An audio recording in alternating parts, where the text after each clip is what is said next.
At the notary's office, I heard my daughter-in-law, Danielle, whisper to my son, Robert, after the deed is signed, the house is ours.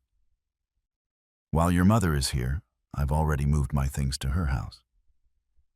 I pretended I hadn't heard anything.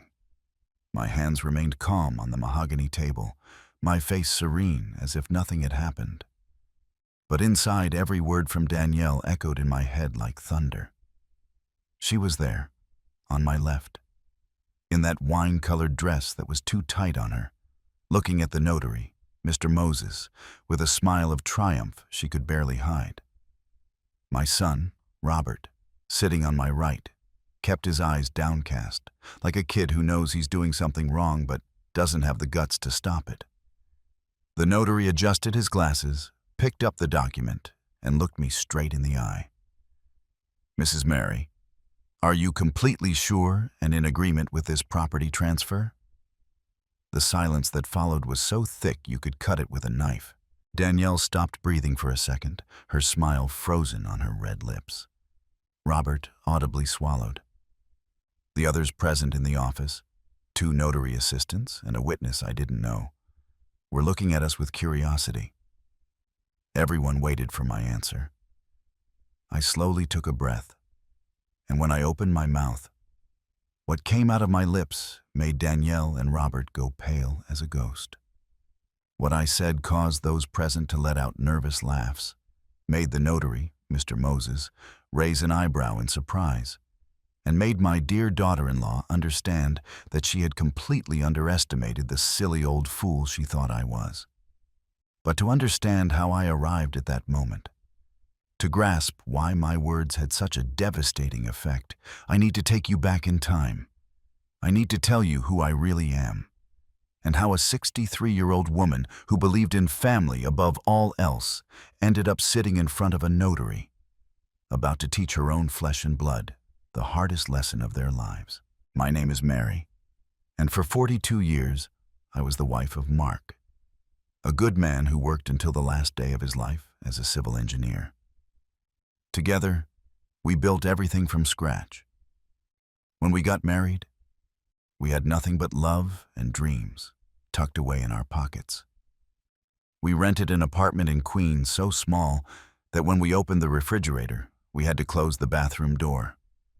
Mark worked double shifts, I gave sewing lessons to the neighbors in the building, and every dollar we earned, we kept in a cookie tin hidden behind the plates. Like that, penny by penny, dollar by dollar, we saved enough for the down payment on our first home in Long Island.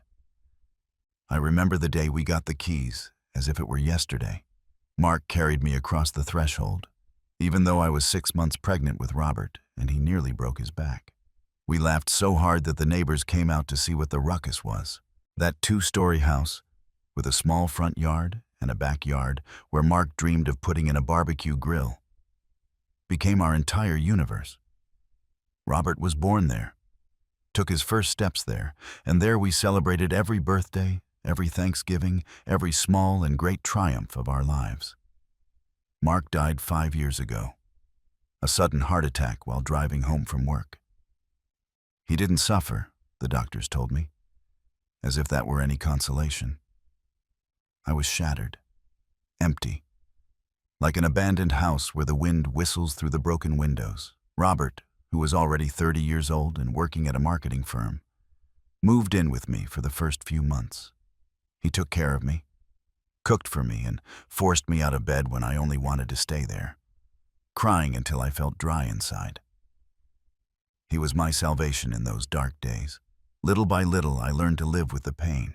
I learned to eat breakfast alone without crying, to watch television without waiting for Mark to comment on the news, to sleep in that enormous bed without reaching out for his warmth. My neighbor and friend, Eloise, a woman my age with a sense of humor that could cheer up a corpse, became my constant companion.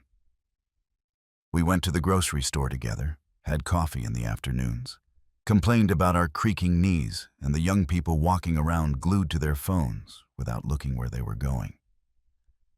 The house remained my refuge, my most treasured possession. Every corner held memories of Mark. Every piece of furniture had a history. We chose the cream-colored sofa in the living room together after arguing for an hour at the furniture store.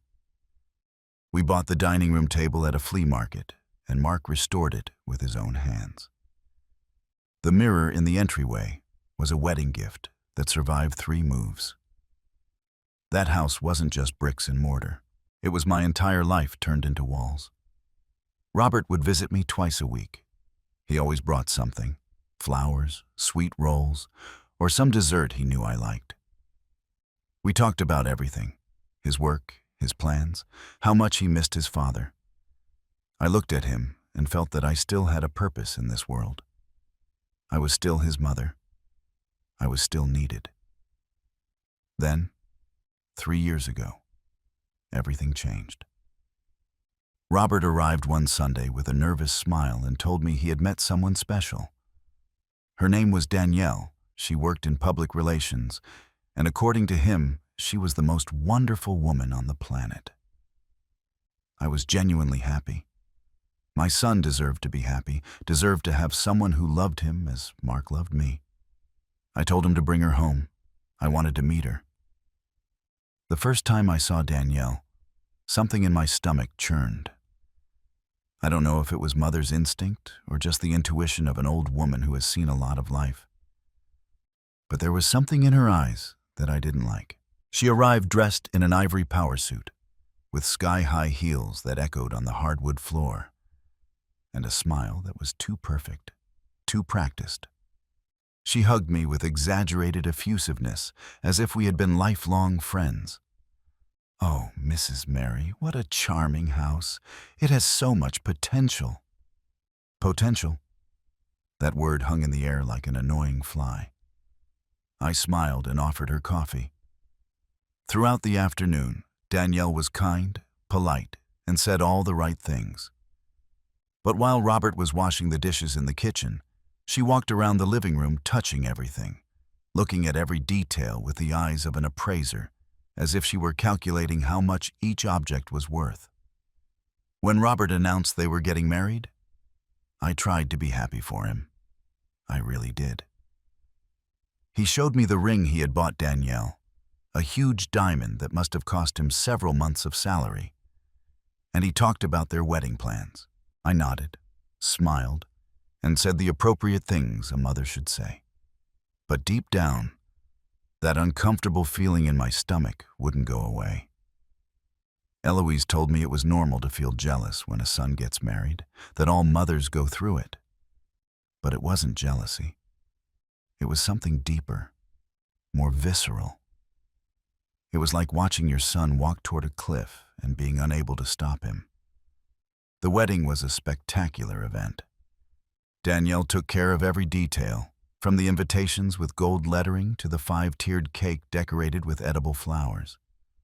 I offered to help financially, but she rejected my offer with a giggle that sounded condescending.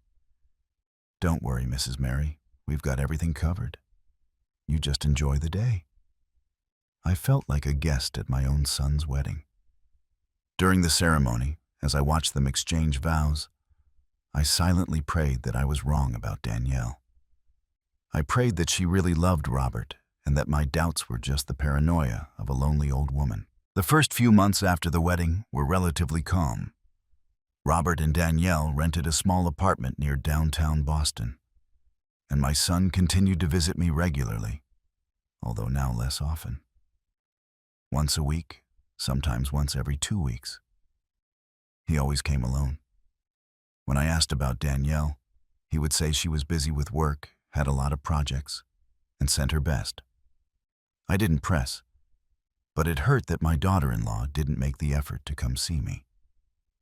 One Saturday afternoon, 6 months after the wedding, my doorbell rang. I opened the door, and there was Danielle, alone, with a huge smile and a pastry bag in her hands. "Surprise, Mom-in-law. I thought we could spend the afternoon together, get to know each other better. Robert is playing football with his friends, so I took the opportunity to come over." I was pleasantly surprised. Maybe I had been wrong about her. Maybe she just needed time to adjust to the family. I let her in, made tea, and we sat in the living room. Danielle was charming for the first hour. She asked me about Mark, how we met, and our early years of marriage. I told her stories, showed her old photos, and for a moment, I felt she was genuinely interested in getting to know me. Then, suddenly, her tone changed. She stood up and started walking around the room, touching the curtains, looking at the pictures on the walls, analyzing every corner with that same appraising look I had seen the first time. "Mrs. Mary, I don't want to be disrespectful, but this house needs an urgent renovation. Look at these drapes. They must be 20 years old, and this sofa, even though it has sentimental value, is completely out of style. If you wanted, I know excellent decorators who could transform this place into something really modern and functional." I was speechless. Had she just criticized my house? The house that Mark and I built with so much effort? I tried to keep calm. "Thank you for the suggestion, Danielle. But I like my house just the way it is. Everything here holds a memory, a story." She let out a light, almost mocking laugh. "Oh, Mom-in-law, I understand the emotional attachment, but sometimes you have to let go of the past and embrace the future. Besides, think about when Robert and I have children. They'll need a brighter, cheerier space, not this museum of antiques." I felt my blood boil, but I bit my tongue. I didn't want to cause problems between her and Robert. I quickly changed the subject, and Danielle left half an hour later with the same radiant smile she had arrived with. When Eloise came over that night and I told her what happened, she shook her head in concern. "That girl has plans, Mary. She marked her territory today. Be careful." Danielle's visits became more frequent. She always came when Robert was busy, always with that best friend attitude that barely concealed her true intention. Every time she came, she made some comment about the house. That the walls needed fresh paint. That the yard was neglected. That the kitchen was too old. That the master bathroom needed a complete remodel. I endured her comments with a forced smile. But inside, I felt that every word was an invasion, an attempt to erase the life Mark and I had built. One day, Robert came to visit me with a proposal. He sat across from me at the dining table, with his hands clasped on the tabletop, and looked at me with those eyes that reminded me so much of his father. "Mom, Danielle and I have been thinking. You're alone in this huge house, and that's not safe for a woman your age. What if you fall and there's no one to help you? What if a thief breaks in? We've thought that maybe it would be a good idea for us to move in here with you. That way, you'd have company, you'd be protected, and we'd save on apartment rent." My heart sank. He said it as if it were a great idea, as if he were doing me a favor. But I heard Danielle's words behind every sentence. "I don't know, son. This house is big, but I don't know if it's a good idea for 3 adults to live under the same roof. You need your space, your privacy." Robert insisted. "Mom, please think about it. We just want to take care of you. Besides, eventually, this house will be mine, right, Mark?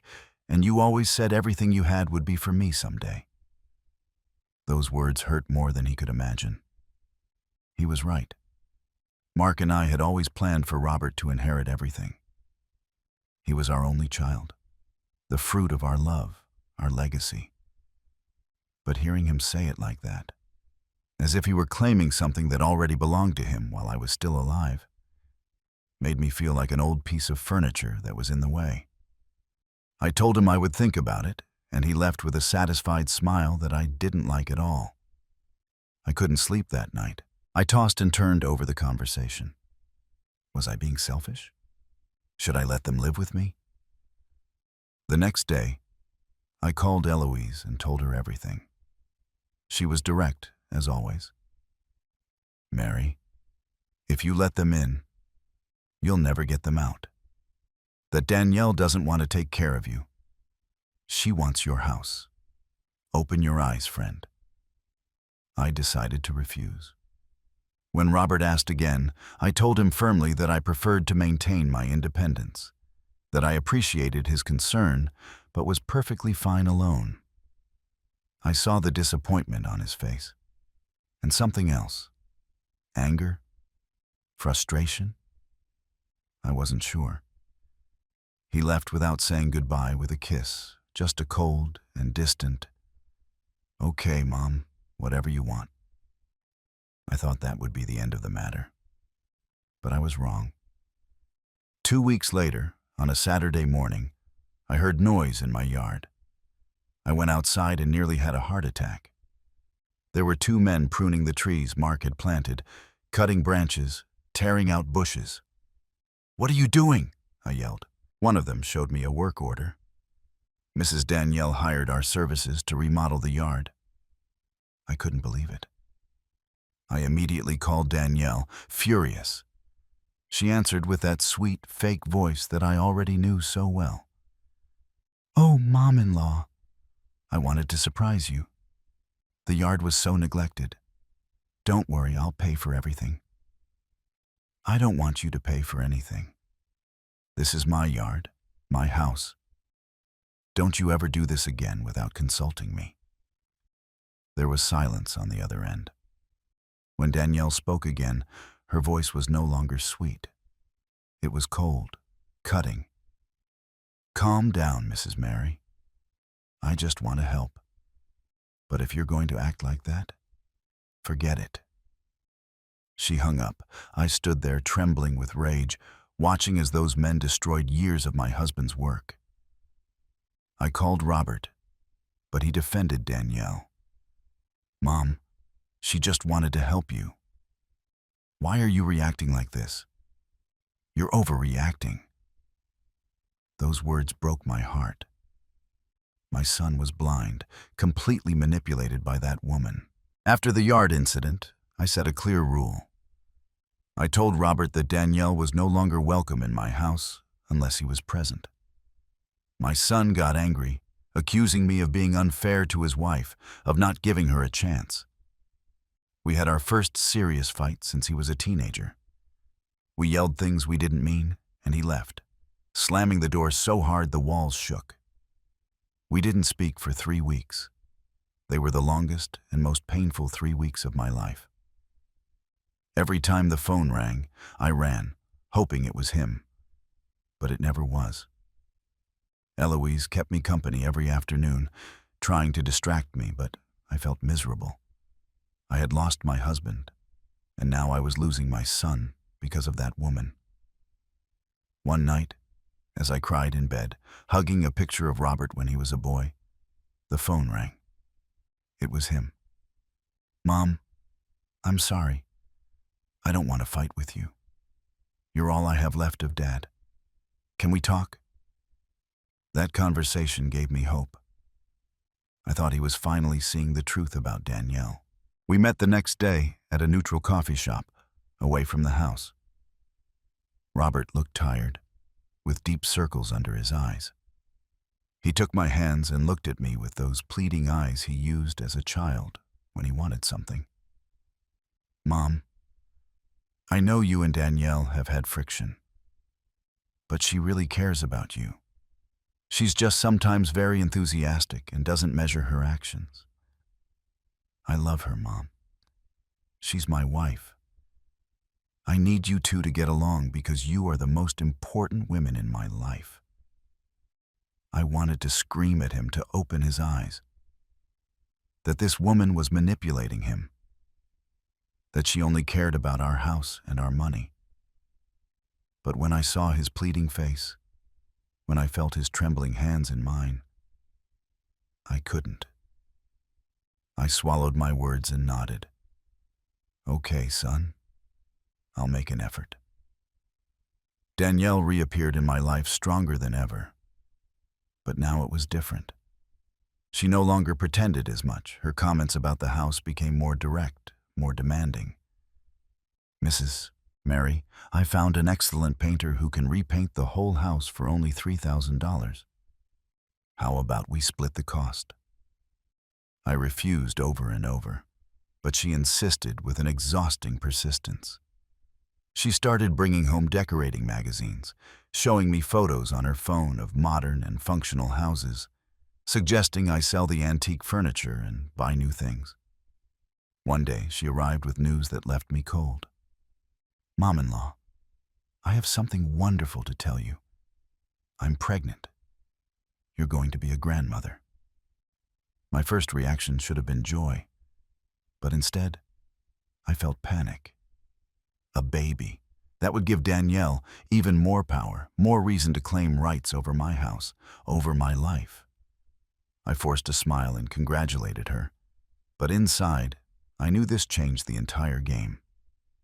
That same night, Danielle and Robert came over together. My son was beaming with happiness. "Mom, we're going to need more space.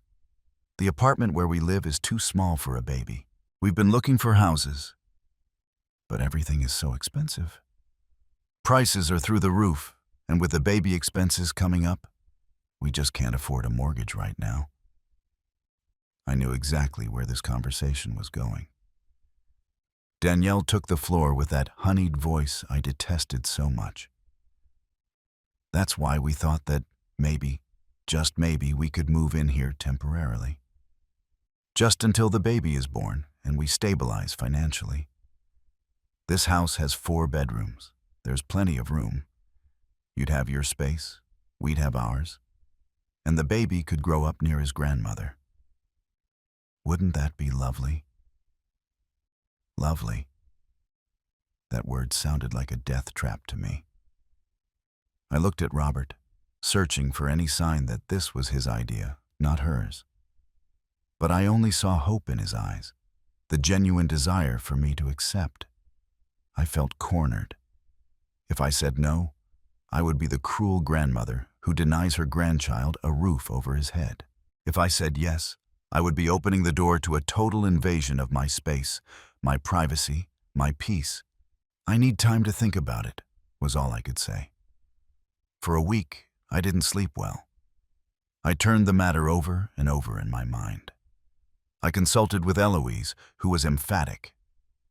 "Don't do it, Mary. Temporary means permanent. They get in and they never leave. And that Danielle is going to make your life a living hell." But then I thought about my grandchild, the baby that carried my blood, the possibility of watching him grow up, of being present in his life. How could I refuse that? Finally, against all my instincts, I accepted. But I set conditions.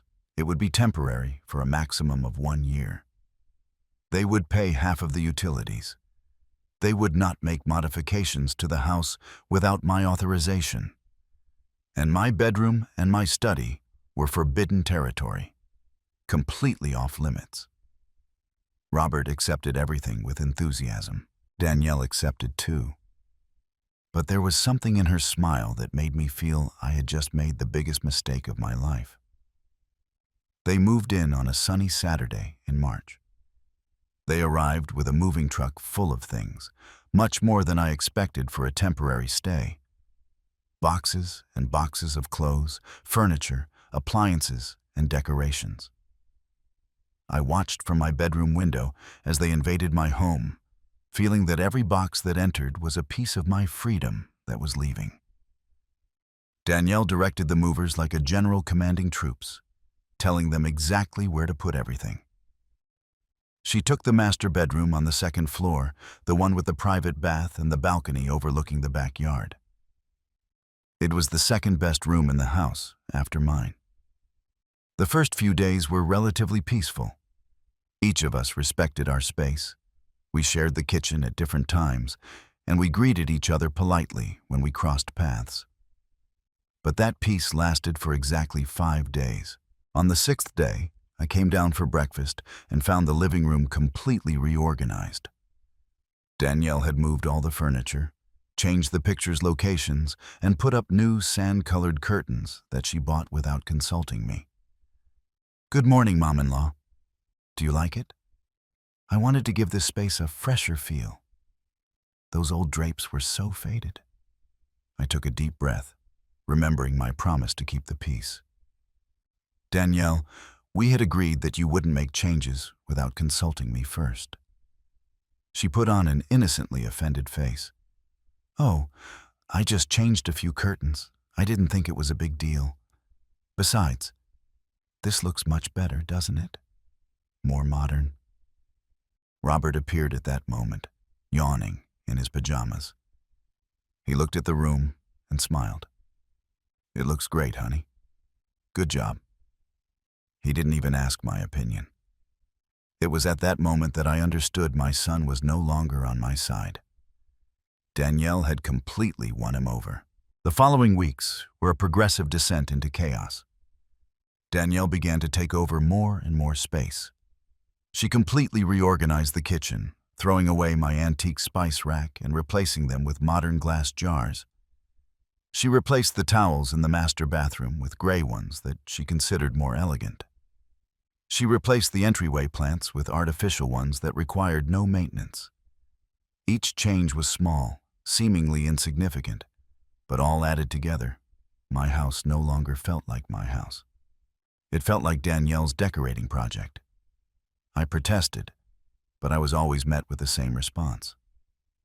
"Mom-in-law, don't be so attached to material things. Change is good. Besides, think about the baby. Everything has to be perfect for when he arrives." The baby had become her shield, her justification for every invasion. And Robert backed her up on everything. Every time I tried to talk to him, he told me I was overreacting, that Danielle only wanted to help, that I was being too sensitive. I felt like a stranger in my own house, like an annoying guest who had overstayed her welcome. 2 months after they moved in, Danielle lost the baby. It was a Sunday morning. I heard screams from my room and ran upstairs. Robert was coming out of their room with Danielle in his arms. She was pale and bleeding. I drove them to the hospital in my car, driving faster than I had in years, praying that everything would be okay. We spent 6 hours in the waiting room. When the doctor came out, the news was devastating. They had lost the baby. A spontaneous miscarriage, something that happens in the first trimester more often than people realize. It was no one's fault, just one of those tragedies that life throws at you without warning. I watched my son break in front of my eyes. Robert cried like I hadn't seen him cry since his father's death. I hugged him. I tried to comfort him. But there was a pain in his eyes that words couldn't reach. Danielle was hospitalized for 2 days. When we returned home, I hoped that perhaps this terrible event would make them reconsider, that they would understand it was time to find their own space, to heal as a couple in their own privacy. I was wrong. Danielle used the tragedy as an anchor. She settled into the house more firmly than ever, now under the mantle of grief that no one could question. "I need to be surrounded by family in this difficult time," she would say with a broken voice every time I hinted at anything about deadlines or moving out. And what could I do? Kick them out in the middle of their grief? I'm not a monster. So, I kept quiet and waited. I waited for the mourning to pass, for them to heal, for them to return to normal. But normal never came. Danielle plunged into a performative sadness that lasted exactly as long as there were witnesses. When Robert was home, she was the widow of sorrow, the shattered woman who could barely get out of bed. But when Robert left for work, Danielle was a completely different person. I saw her perfectly made up, talking on the phone with her friends, laughing out loud. I saw her ordering takeout, binge-watching shows on the house TV. Her grief was selective, convenient, and strategic, and I began to suspect something terrible. Had she really been pregnant? I never saw proof. I never saw an ultrasound. I never went to any prenatal appointments with them. I only had Danielle's word. I shared my suspicions with Eloise one afternoon as we had coffee at her house. She opened her eyes wide. Mary, that would be monstrous. No one would lie about something like that. But the more I thought about it, the more sense it made. The pregnancy had given her the perfect excuse to move into my house. The loss gave her the perfect excuse to stay indefinitely. It was too convenient, too perfect. I tried to investigate discreetly, looking for a medical receipt, a pregnancy test, any evidence. I found nothing. I asked Robert the name of the doctor who had treated Danielle. He looked at me strangely. Why do you want to know, Mom? I couldn't give him a convincing reason without sounding like a paranoid, cruel mother-in-law. I dropped the subject, but the doubt never left me. Months passed, and the situation worsened. Danielle no longer bothered to fake respect for my spaces. She would enter my room when I wasn't there, move my things, and check my drawers. I knew because I set small traps, a hair in a certain place, a coin in a certain position. They were always moved. One day, I confronted Danielle directly. You've been in my room. She looked at me with those big, innocent eyes she also knew how to put on. Me? No, Mom-in-law. You must be confused. Maybe it was Robert looking for something. But I knew the truth. I installed a small lock on my door, one I could key lock from the inside and the outside. When Danielle saw it, her mask fell for a second. I saw pure fury in her eyes, but she quickly hid it with a nervous laugh. Wow, Mrs. Mary, now you distrust us? How sad. That night, Robert complained to me. Mom, Danielle is very hurt. Putting a lock on is like saying you don't trust us. We live under the same roof. We're supposed to be family. I explained that I just wanted privacy, that it was my right to have a space completely my own. But I saw the disappointment on his face. Danielle had poisoned him against me, drop by drop, comment by comment. Now I was the villain, the distrustful, bitter mother-in-law who made cohabitation difficult. The tension in the house became unbearable. Danielle and I barely spoke. When we coincided in the kitchen, the silence was so dense it could suffocate you. Robert worked longer and longer hours, avoiding being home, escaping the Cold War that was unfolding between his wife and his mother. One afternoon, while Danielle was at the salon, Eloise came to visit me. We sat in my room, the only safe zone in the house, and I cried on her shoulder. I can't take it anymore, Eloise.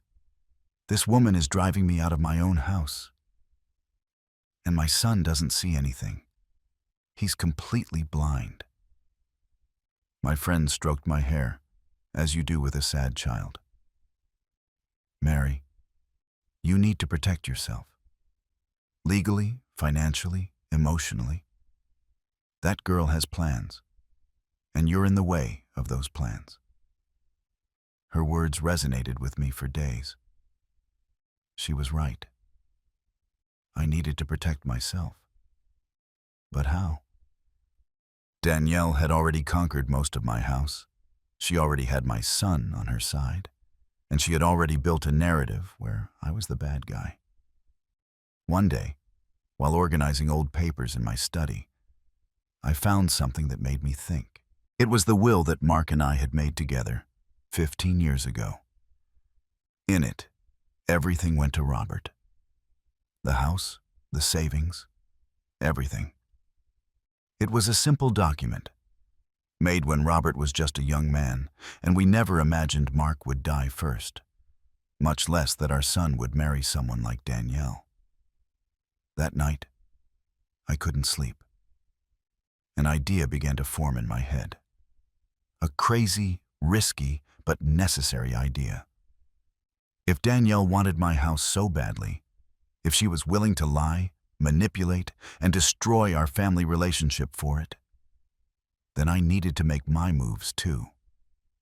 I wasn't going to be a passive victim. I wasn't going to let them kick me out of the home I built with my own hands and the sweat of my dead husband. The next day, I called Eloise and asked her to recommend a lawyer. A lawyer? What for?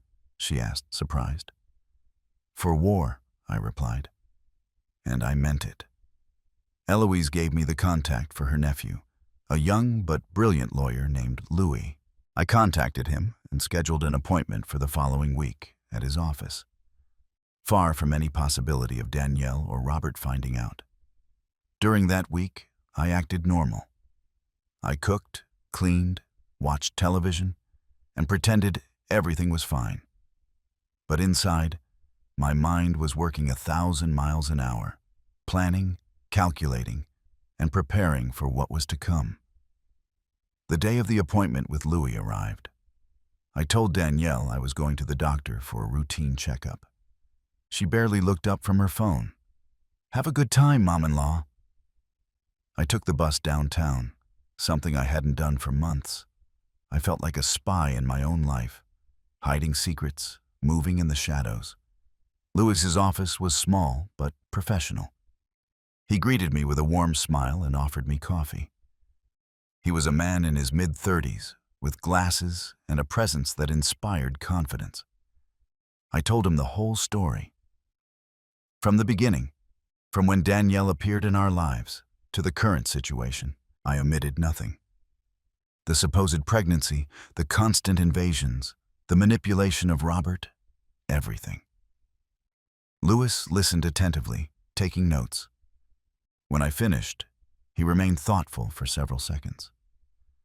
Louis put his pen down on the desk and looked me straight in the eyes with a seriousness that made me straighten my back. Mrs. Mary, I understand your situation perfectly. I have seen similar cases, more than you can imagine. Daughters-in-law, sons-in-law, even children who manipulate their elderly parents to take their property. It is more common than we think.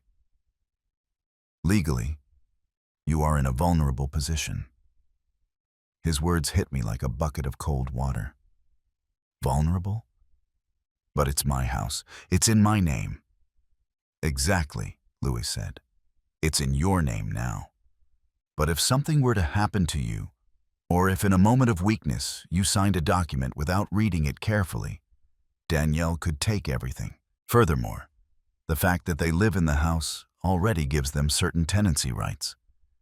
If you wanted to kick them out right now, you would need a legal eviction process that could take months, maybe a year. And during that time, cohabitation would be absolutely untenable. I felt dizzy. So, what can I do?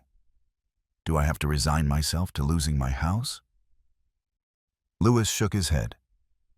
No, Mrs. Mary. You have options, several, in fact. But you need to act intelligently, not emotionally. Allow me to explain. For the next hour, Louis presented different scenarios. I could make a new, very specific will where I set conditions for Robert to inherit. I could create a trust where I maintained control until my death. I could sell the house and move elsewhere, although that option broke my heart, or I could do something more radical. Something that would put an end to this situation once and for all. There is an option that some of my clients have used in extreme cases, Louis said, lowering his voice slightly, as if we were sharing a dangerous secret. You can donate the property to a foundation or charitable institution, reserving the right of lifelong usufruct. That means you would live in the house until your death, but the property would no longer be yours to inherit. When you pass away, the house would automatically go to the institution you choose, not to Robert or anyone else. I was breathless. The idea was so drastic, so final, that it scared me. But at the same time, it had an impeccable logic. If Danielle wanted my house, if she was willing to destroy our family for it, then I would simply ensure she never had it. "Can I think about it?" I asked with a trembling voice. "Of course," Lewis replied. "It's a huge decision. Take your time, but I recommend you act soon. These situations tend to get worse, not better." I left that office with my head spinning. The bus ride back was a blur. When I got home, Danielle was in the living room watching television, eating popcorn.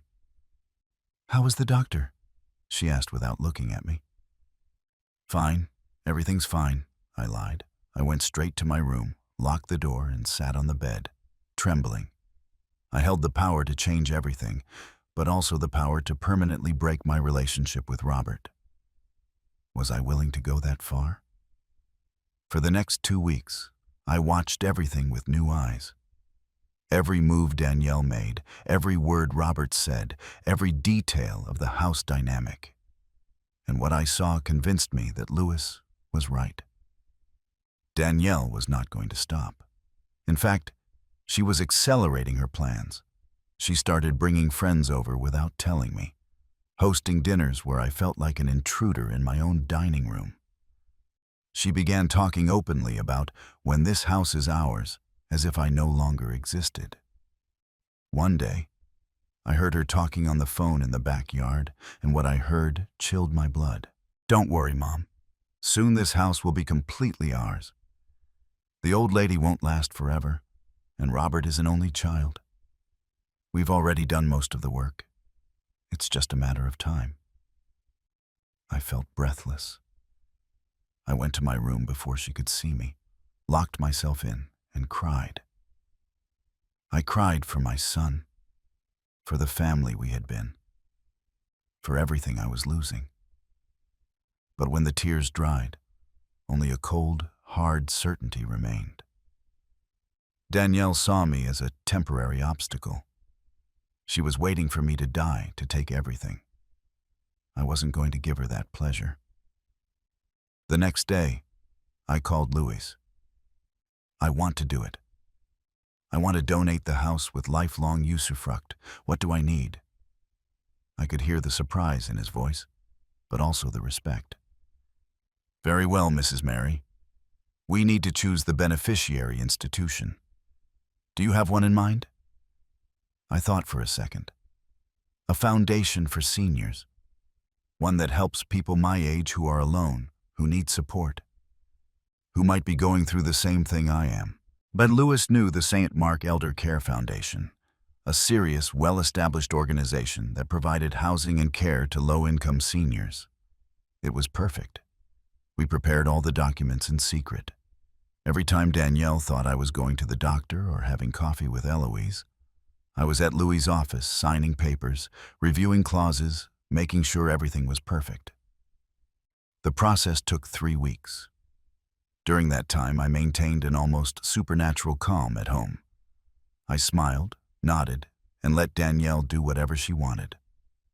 She interpreted my passivity as surrender, as acceptance of my defeat. She had no idea of the bomb that was about to explode. But there was a problem. For the donation to be legal and final, it needed to be done before a notary, and Robert needed to be present as the direct heir who was being excluded. Lewis explained that legally it wasn't necessary, but that it was ethically correct and would also prevent future legal problems. Robert had a right to know he was being disinherited. The question was how to get him to come without raising suspicion. Then a plan occurred to me. I told Robert that I had decided to transfer the house to him while I was alive as an early inheritance gift. "Son, I've been thinking. Your father and I always wanted this house to be yours. Why wait until I die? I want to see you enjoy it now. I want to have the peace of mind that it is in your hands." I saw the surprise on his face, followed immediately by something that hurt me to recognize. Greed. Pure covetousness. "Really, Mom? You would do that?" His excitement was almost childish. Yes, son, I've spoken with a notary. We have an appointment next Tuesday at 10 o'clock in the morning. I just need you to come sign the papers. Robert hugged me with a strength I hadn't felt in years. Thank you, Mom. Thank you. This means everything to us. To us. Not to him. To them. To Danielle. That night, I heard celebrations in their room. Laughter, soft music, glasses clinking. Danielle was euphoric. She had won, or so she thought.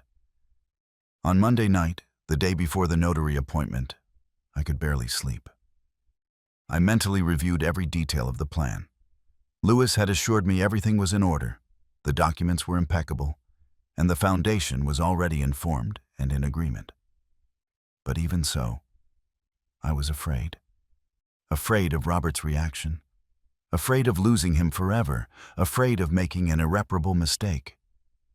But then I remembered Danielle's words on the phone. I remembered every humiliation, every invasion, every manipulation, and the fear transformed into determination. Tuesday dawned with a gray sky that threatened rain. I dressed carefully, choosing a pearl-colored suit that Mark had given me for our 30th anniversary. I put on light makeup and carefully styled my hair. I wanted to look dignified, strong, and in control. I went down for breakfast and found Danielle already ready, dressed in a black power suit that gave her an executive air. She carried a folder in her hands.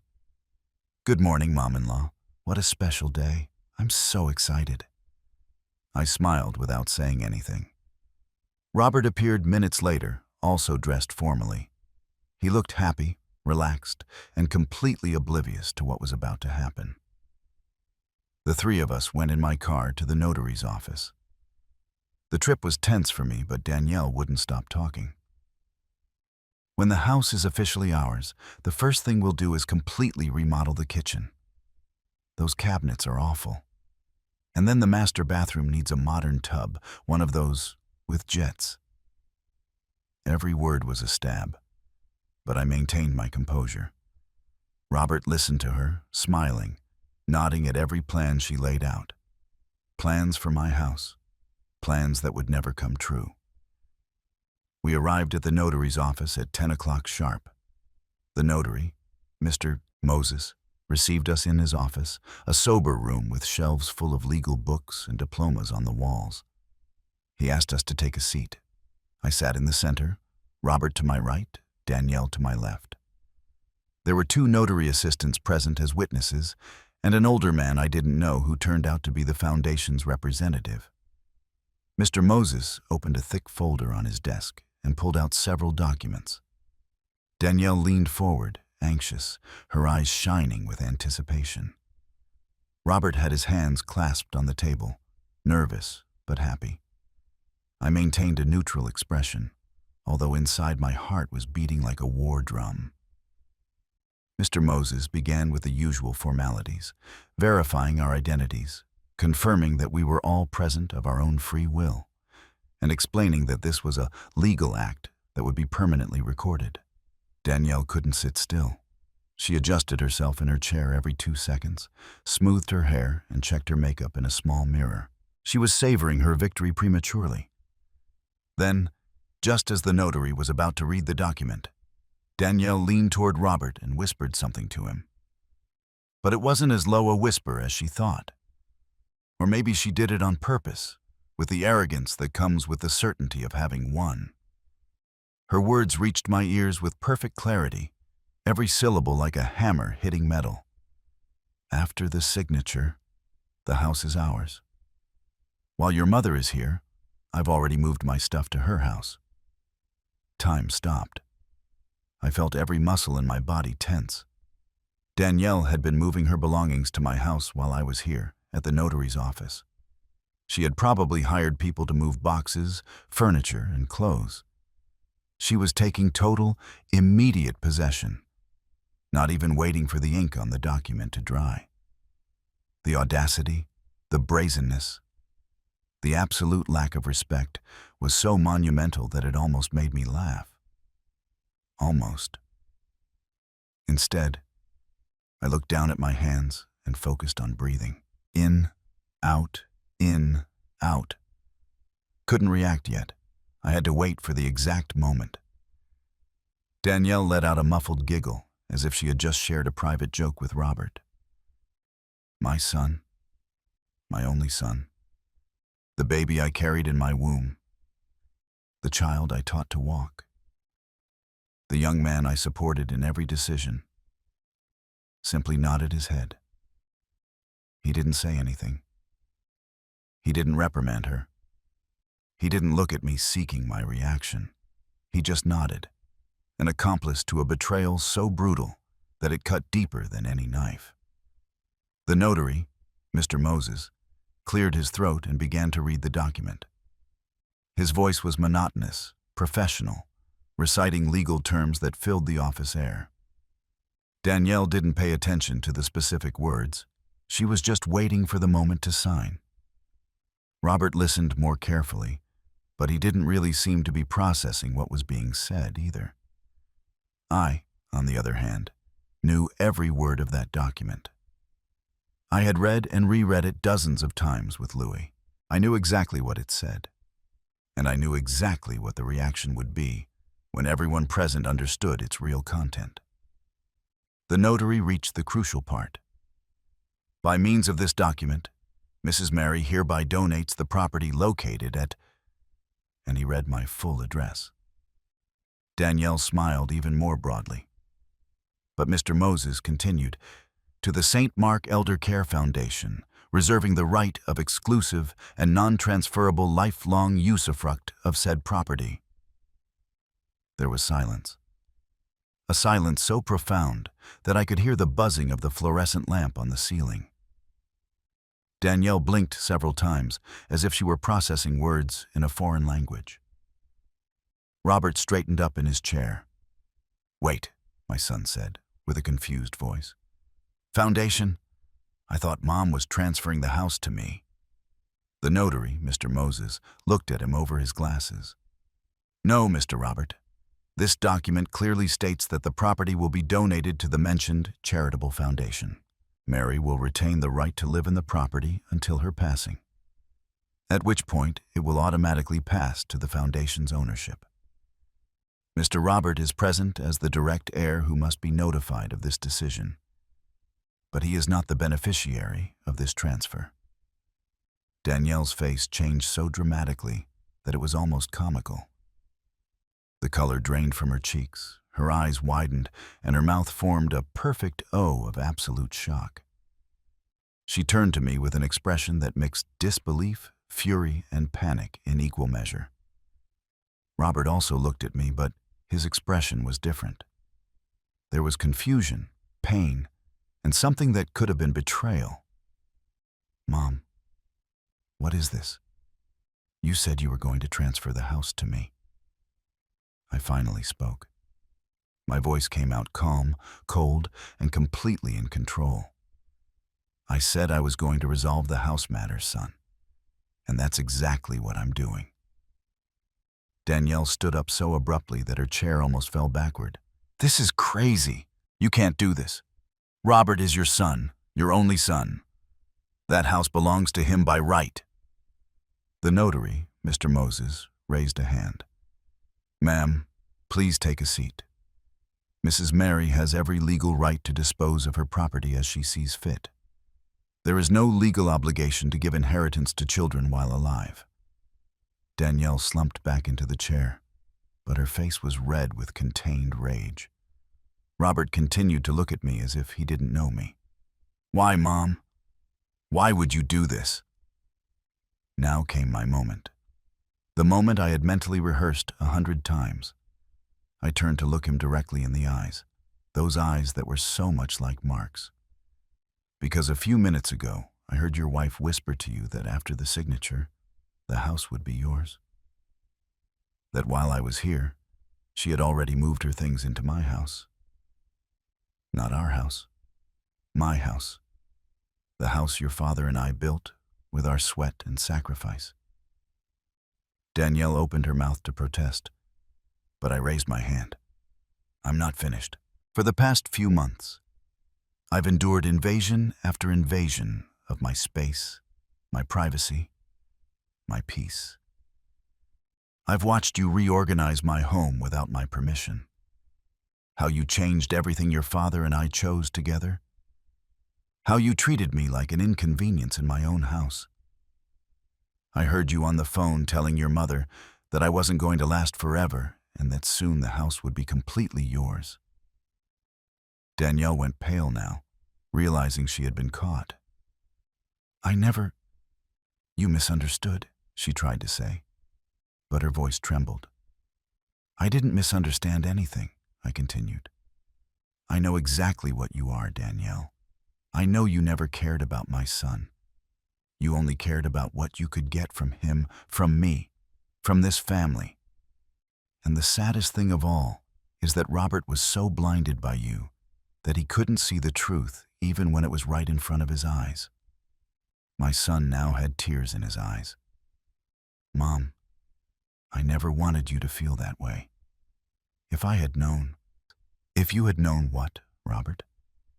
If you had known I felt like a stranger in my own house? That every day was a battle to maintain a piece of my own dignity? I told you, many times. But you always chose to believe her instead of me. You always told me I was overreacting, that I was being difficult, that Danielle only wanted to help. The notary, Mr. Moses, who had witnessed many family dramas in his career, intervened gently. Mrs. Mary, do you wish to proceed with the signing? I turned to him and nodded firmly. Yes, I wish to proceed. Danielle stood up again. No, this can't be happening. Robert, say something. Do something. You can't let her do this. My son remained seated, motionless, processing everything he had just heard. I saw the exact moment reality hit him, the moment the pieces of the puzzle clicked into place in his mind. He looked at me with an expression I will never forget. There was pain, yes, but also recognition, the recognition of the truth he had been denying for so long. Danielle, he said softly, is it true? Did you really say those things? She turned to him with desperate eyes. Honey, she's taking everything out of context. She's manipulating the situation because she doesn't want us to be happy, because she can't stand that you have a wife. But something had changed in Robert. For the first time, he saw her clearly, without the veil of infatuation, without the blindness of manipulation. Did you move your things to the house today? While we were here? Danielle stammered. I thought after the signing it would be appropriate. I was just getting ahead of myself. Answer the question, Robert insisted in a voice I had never heard him use with her. Yes or no? Danielle swallowed, knowing she was trapped. Yes, but... She didn't need to say more. Robert closed his eyes and took a deep breath. When he opened them, there was something different in them, something broken, but also something clearer. The notary, Mr. Moses, sensing that the moment of crisis had passed, took back control of the situation. Sirs and madam, I need you to maintain order and composure, Mr. Moses said in a firm but respectful voice. This is a legal procedure that must be completed properly. Mrs. Mary, if you are sure of your decision, we will proceed with the necessary signatures. I turned to him, feeling a strange calm wash over me. It was the calm that comes after the storm, when you've already said everything you needed to say and there is no turning back. I am completely sure, Mr. Notary. I have never been more certain of anything in my life. Danielle stood up again, this time with frantic movements. No, there has to be another way. Mr. Notary, she is not thinking clearly. She is being irrational, driven by silly misunderstandings. There must be some regulation that prevents an elderly person from making such drastic decisions under emotional influence. The notary looked at her with a mix of professionalism and slight disdain. Ma'am, I have evaluated Mrs. Mary, and I can assure you that she is in full possession of her mental faculties. She is making this decision freely, consciously, and voluntarily. There is no legal basis to stop this procedure. One of the notary assistants, a young woman who had been watching everything in silence, let out a nervous laugh that she tried to hide with a cough. The foundation representative, the older gentleman sitting on the other side of the table, smiled slightly, clearly enjoying the drama. Danielle realized she had lost. Her plan, executed with so much patience for months, was crumbling before her eyes in a matter of minutes. "Robert," she said in a desperate voice, turning to my son, "you're not going to allow this, are you? It's your inheritance. It's your future. It's our future." But Robert wasn't looking at her. He was looking at me, with an expression that mixed so many emotions that it was difficult to decipher them all. Shame, sadness, regret, maybe a little anger too. "Mom," he finally said, his voice hoarse, "did you really hear Danielle say those things on the phone? About you not lasting forever?" I nodded slowly. She was in the backyard, talking to her mother. She said exactly that. She said it was only a matter of time, that you were an only child, and that soon the house would be completely yours. I heard it with my own ears, Robert. And it wasn't the first time I heard something like that. There have been comments, glances, attitudes, all pointing to the same thing. To your wife, I am a temporary obstacle between her and what she considers to be hers. Danielle shook her head, frantically. "That's not true. You're twisting everything. I never said that way. If I spoke to my mother, it was only speculating about the natural future of things, not wishing for your death." My God, what a horrible accusation. But her voice sounded hollow, false even to her own ears. Robert knew her well enough to detect when she was lying. He had just chosen not to see it before. Now he had no choice. "And what about the pregnancy?" I asked suddenly, surprising myself with my own audacity. "Were you really pregnant, Danielle? Or was that also part of your plan to move into my house and stay there?" The silence that followed was absolute. Even the hum of the air conditioning seemed to have stopped. Danielle looked at me with huge eyes, and for a second, I saw real fear in them. "How dare you? I lost a baby. I went through a horrible trauma, and now you accuse me of—" "I saw no proof," I interrupted. "No ultrasound, no medical report, no evidence. Only your word. And forgive me for saying this, Danielle, but your word has proven to be worth very little." "Badji," Robert stood up abruptly. "Mom, that's too much. Danielle lost our baby. I was there. I drove her to the hospital." "Did you see anything?" I asked, looking him directly. "Did you see medical proof? Did you talk to the doctor? Or did you just take her to the hospital because she said she was bleeding and you assumed it was true?" The expression on Robert's face gave me my answer. He hadn't seen anything. He had believed blindly. Danielle recoiled as if I had physically struck her.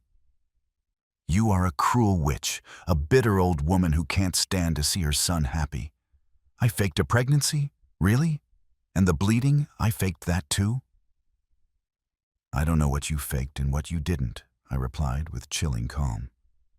"I only know that it is very convenient that this supposed pregnancy appeared exactly when you needed an excuse to move into my house, and that the supposed loss appeared exactly when you needed an excuse to stay indefinitely." The notary, Mr. Moses, intervened again.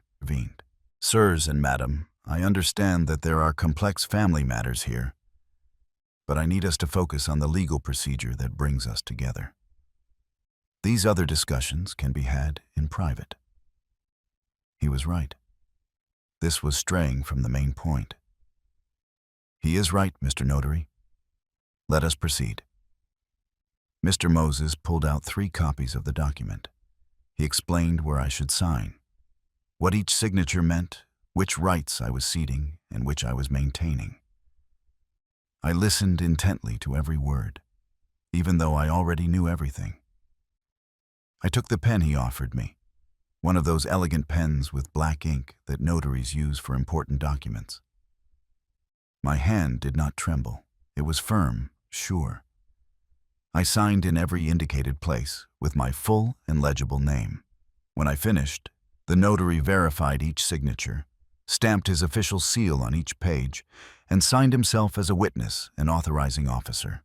The 2 assistants added their signatures as additional witnesses.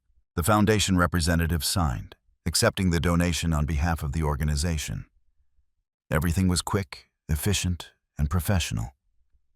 In less than 10 minutes, the fate of my house had been irrevocably sealed.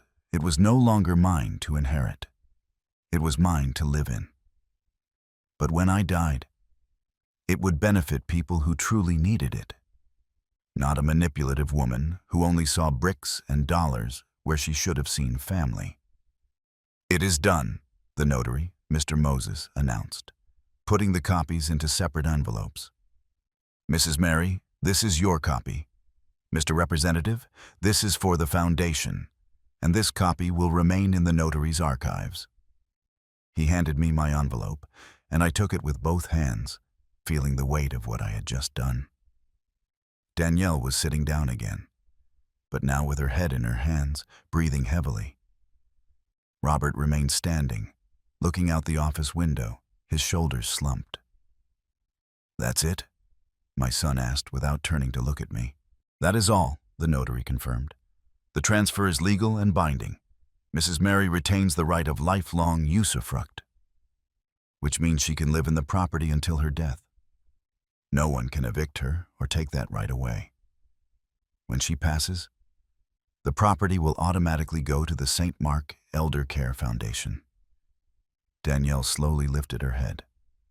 Her eyes were red, but I saw no tears. I only saw pure, concentrated, boiling rage. "You've left us with nothing. After everything we've done for you, taking care of you, living with you, putting up with your mood swings and constant complaints, this is how you repay us?" "Everything you've done for me," I repeated, almost laughing at the absurdity of the statement. "Danielle, the only thing you have done is invade me, manipulate me, and try to drive me out of my own house. Don't give me that story about taking care of me. The only thing you were taking care of was your investment, ensuring the property was in good condition for when I finally die and you could take it." "Mrs. Mary," said the foundation representative, a man in his 70s with a warm voice, "on behalf of the St. Mark Foundation, I want to thank you deeply for your generosity. Your donation will help dozens of elderly people who are homeless or in vulnerable situations. It is a beautiful legacy that honors your husband's memory." His words moved me. For the first time since I entered that office, I felt I had done something completely right. Robert finally turned away from the window. "I need to get out of here," he said, his voice tense. "I need air." He walked toward the door without looking at anyone. Danielle quickly got up and followed him. "Robert, wait. We have to talk about this." But he had already left. I heard his footsteps moving away down the hallway. Danielle gave me one last look of pure hatred before running out after him. The notary, his assistants, the foundation representative, and I were left in an awkward silence. I stayed sitting in that chair for several minutes after Danielle and Robert left, feeling the adrenaline that had kept my body tense begin to dissipate. My hands began to tremble slightly, and a wave of exhaustion hit me like a giant surge. The foundation representative, whose name I learned was Mark, just like my late husband, approached and placed a gentle hand on my shoulder. "It's okay, Mrs. Mary. That was very intense." I nodded, although I wasn't sure I was okay. I had won the battle, but the emotional cost was devastating. I did the right thing, didn't I? I asked, needing external confirmation, needing someone to tell me I wasn't a monster for disinheriting my only child. The representative, Mark, smiled sadly. Ma'am, I have worked with the foundation for 15 years. I have seen all kinds of families, all kinds of situations. And I can tell you with absolute certainty that you protected your dignity and your right to live in peace in your own home. That is never wrong. His words gave me small but real comfort. The notary, Mr. Moses, offered me a glass of water, which I gratefully accepted. My lips were dry, my throat rough from all the contained tension. I left the notary's office 20 minutes later, with the envelope containing my copy of the document pressed against my chest as if it were a treasure. The sky was still gray, but now it was starting to drizzle slightly. I didn't see Robert or Danielle anywhere.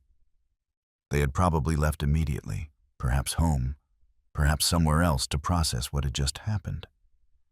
I took a taxi back, feeling like I didn't have the energy to face the bus. During the ride, I looked out the window at the city passing by, wondering what awaited me when I got home. The answer came as soon as I crossed the door. The house was in total chaos. Boxes everywhere, furniture moved. The dining room converted into a temporary storage for Danielle's belongings. She had been serious when she said she had moved her stuff while we were at the notary's office. She had hired someone, probably an express moving company, and they had transported half a house of items. I saw clothes piled on the sofa, new appliances still in their boxes, and pictures wrapped in bubble wrap leaning against the walls. It was a full-scale invasion, the definitive takeover that Danielle had planned to execute immediately after I signed the papers she believed would give her the house. I stood in the middle of the living room, looking at the mess, feeling a mix of renewed rage and something that might have been dark satisfaction. Because all of this, all these boxes, all this arrogant presumption, now meant nothing. Danielle would have to take everything back. There was no house to take, no victory to celebrate. There was only a 63-year-old woman who had just protected the only thing she had left of a life built with love. I went up to my room, locked the door, and collapsed onto the bed. For the first time in months, I cried. I cried for Mark, who wasn't here to help me navigate this nightmare. I cried for Robert, for the son I had lost to the manipulation of an unscrupulous woman. I cried for myself, for having to go to this extreme to defend my right to exist in peace. I woke up hours later to the sound of raised voices downstairs. I looked at the clock. It was almost 7 o'clock in the evening. I had fallen asleep for hours, emotionally exhausted. The voices continued. I recognized Robert's and Danielle's, arguing heatedly. I got up, washed my face, fixed my hair, and slowly went downstairs. They were in the living room, surrounded by all those boxes Danielle had brought with such confidence. My son's face was red. He was pointing at the boxes with furious gestures. Danielle was crying. But something about her tears seemed calculated, performative, like everything else about her. You told him the house would be ours after the signing. You moved all your things here without even waiting. What were you thinking? Robert shouted. I was thinking about our future, about making sure we had a home, Danielle responded between sobs. This isn't our home. It never was. It's my mother's, and I was an idiot for not seeing it. I paused on the stairs, watching them. Robert ran his hands through his hair, a gesture he'd made since he was a child when he was frustrated. And what about the pregnancy? Danielle, I need you to be honest with me. Were you really pregnant? The silence that followed was deafening. Danielle abruptly stopped crying, her eyes darting quickly as if she were calculating which answer suited her best. That moment of hesitation was her condemnation. If she had truly been pregnant, if she had truly lost a baby, the answer would have been immediate, indignant, and furious. But it wasn't. It was calculated. "I can't believe you're asking me that," she finally said, her voice trembling.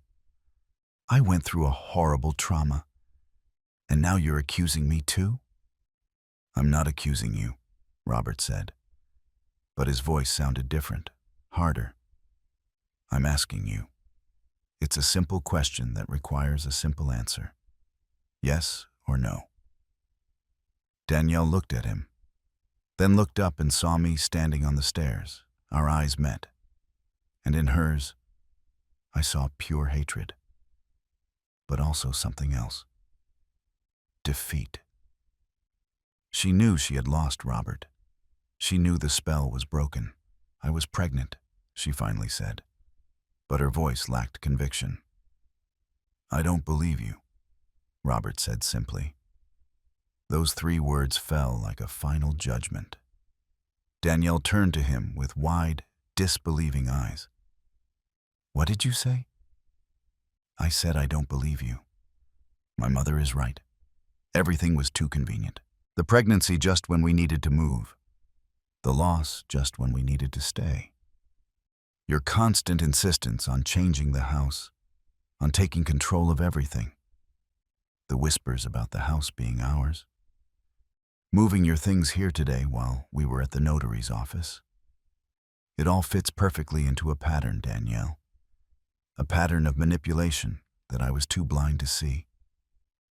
Danielle tried to move closer to him, but Robert backed away. "Don't touch me. I need space. I need to think." "Robert, please, honey, you're letting your mother fill your head with lies. She's always hated me from the first day. I never had a real chance." "I gave you every chance," I said from the stairs, walking down slowly. "I welcomed you into my home, accepted you into my family, and allowed you to live here when it was supposedly temporary. And you took it all as if you deserved it, as if I were a troublesome obstacle on your path to what you wanted." Danielle turned to me with venom in her eyes. "This is your fault. You've destroyed my marriage. You've poisoned Robert against me." I didn't correct her. "You destroyed your marriage when you decided that greed was more important than love. When you decided that a house was worth more than a genuine relationship with your husband and his family." Robert walked toward the window, turning his back on both of us. His shoulders rose and fell with deep breaths. "I want you to leave, Danielle." The words hung in the air like knives. Danielle stood motionless. "What?" "I want you to pack your things and leave. Tonight. I can't look at you right now without wondering what else was a lie. What else you manipulated, how much of us was real. You can't be serious. I'm your wife. We're married. Yes, we're married. And maybe we can fix this eventually. Work on our relationship, go to therapy. But right now, I need you to leave. I need space to think without your influence, without your tears, without your manipulations." Danielle looked at me as if I were responsible for every word coming out of Robert's mouth. In a way, I was. I had exposed the truth. I had forced this confrontation. But I felt no guilt. I felt relief. "This is not going to end here," Danielle said in a freezing voice, all pretense of tears gone. "I will fight for my marriage. I will fight for what belongs to me." "The house doesn't belong to you," I reminded her softly. "It can never belong to you now. So, if you really love my son, if there's anything genuine in you, prove it now. Leave with dignity." Danielle stomped up the stairs. She passed me without looking. I heard doors slamming upstairs, drawers opening and closing violently. the sound of chaos as someone packed in a fury. Robert and I stayed in the living room, surrounded by all those boxes Danielle had brought with such confidence just hours before. My son finally turned to me. His eyes were red, his face drawn. "I'm sorry, Mom. I'm so sorry." I walked over to him and hugged him. He was taller than me. He had grown so much. But in that moment, he felt like the little boy I used to comfort after nightmares. "I know, son. I know." Danielle came down the stairs 40 minutes later with 2 large suitcases and a backpack. Her makeup was smudged, her hair messy, but her eyes burned with a cold determination that let me know this was not really over. She stopped in the entryway, looked at Robert, who remained with his arms crossed, looking away. "I hope you're happy," she said sharply, "choosing your mother over your wife. What a strong man you are." Robert didn't answer. He just clenched his jaw. Danielle turned to me, and the look she gave me could have frozen hell. "This does not end here, Mary. I have rights. I have a lawyer, and I'm going to make sure everyone knows what kind of woman you are, manipulating your own son, poisoning him against his wife." I smiled softly, not letting her threat affect me. "Do what you have to do, Danielle. But remember that the truth eventually comes out. And the truth is that you never loved my son. You only loved what you thought you could get from him." Danielle opened her mouth to reply, but at that moment, her phone rang. She pulled it out of her pocket, looked at the screen, and I watched her expression change. She answered in a sweet voice, completely different from the harsh voice she had been using with us. "Hello, Mom. Yes, I'm on my way. No, it didn't work out as we planned." There was a pause. "I'll tell you when I get there. I need to think about the next step." She hung up and looked at both of us one last time. "This isn't over," she repeated. She grabbed her suitcases and slammed the door shut behind her, making the picture frames on the walls tremble. The silence that followed was deep and strange. Robert and I stood in the living room for several minutes without saying anything. Finally, my son sank onto the sofa, amidst Danielle's boxes, and covered his face with his hands. "How could I have been so blind?" he murmured. "All the signs were there. Everything you said. All the times you tried to warn me. And I just ignored you." I sat next to him and took his hand. "Love blinds us, son. Especially when it's the first love, when we think we've found the person we'll spend the rest of our lives with." Danielle was good at manipulating. She knew exactly what to say, how to act, how to present herself as the victim when questioned. Robert raised his head and looked at me with eyes full of pain. "Do you think she really faked the pregnancy?" I sighed deeply. "Honestly, I don't know for sure. But the way she reacted when you confronted her, the hesitation, the lack of concrete evidence, my instinct tells me yes. That it was another tool in her manipulation arsenal. But only she knows the complete truth." Robert nodded slowly, processing. "I'm going to file for divorce." The words came out with firmness, without doubt. "Not now. I need time to think, to heal. But I can't stay married to someone I don't trust, someone I see with other eyes now." "Just make sure it's your decision, son, not mine. I will support you whatever your choice is. But it needs to come from you." He squeezed my hand. "It's my decision. Completely." We spent the rest of the night talking, truly talking like we hadn't in months. Robert told me things I didn't know, small manipulations by Danielle that he had normalized. Like how she always compared our house to her friends' houses, how she constantly planted doubts about my ability to live alone, how she subtly alienated him from me with excuses and planned conflicts. Every time I planned to visit you alone, she suddenly had a crisis, or felt sick, or needed us to go somewhere urgently, he told me. There was always something that prevented me from spending time with you without her present. Those revelations hurt me, but they also validated everything I had felt. I hadn't been crazy. I hadn't been paranoid. I had been right all along. The following days were strange. Robert stayed in the house, in his old teenage bedroom, which still held some of his childhood belongings. He seemed to need to be near me, to reconnect with his roots, to remember who he was before Danielle. Together, we began to undo the mess Danielle had left. We took all her boxes out of the house, piling them in the garage for her to pick up whenever she wanted. We returned the furniture to its original places, took down the curtains she had put up without permission, and restored the house to how it was when Mark was still alive.